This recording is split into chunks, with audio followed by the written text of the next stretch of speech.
So here is my drawing of, I did it in like 4 different parts where it starts. I just did the nose and then kind of goes here and here. This part is actually just right here, but then I was like, I couldn't add the mouth, so I just put it over here. And then I did this part over here too. So we start with the nose, and then which goes into the nasal cavity. So the air enters the nostrils, which there are coarse hairs in it that traps large particles like dirt and debris.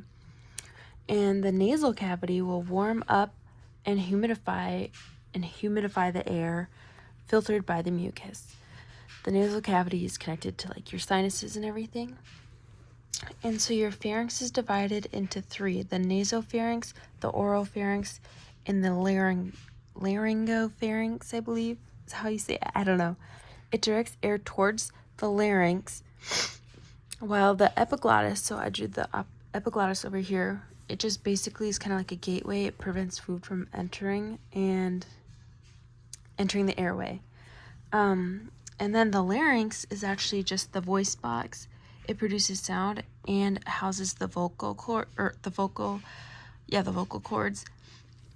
The trachea, which is also known as the windpipe, it's like a rigid tube. This is what all like the C-shaped rings are. They're just made out of cartilage. And then they are aligned with the ciliated epithelium, which sweeps basically the debris upward and back up towards the throat. And then the trachea will split into the 2 main bronchi, which is the right. So this is the right side because you're looking at the patient. So your patient's head is this way and their chest is this way. So this is the right side and that's the left side. So this goes to the right side and this goes to the left side, entering each lung.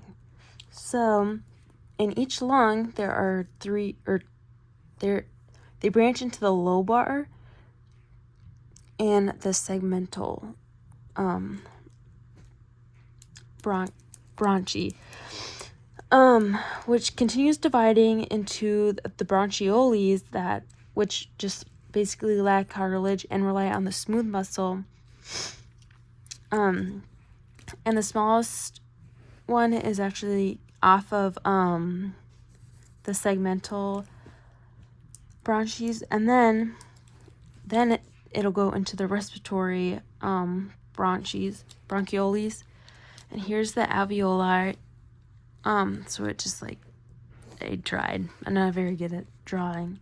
So they're tiny walled sacs surrounded with capillaries. I tried drawing just like squigglies.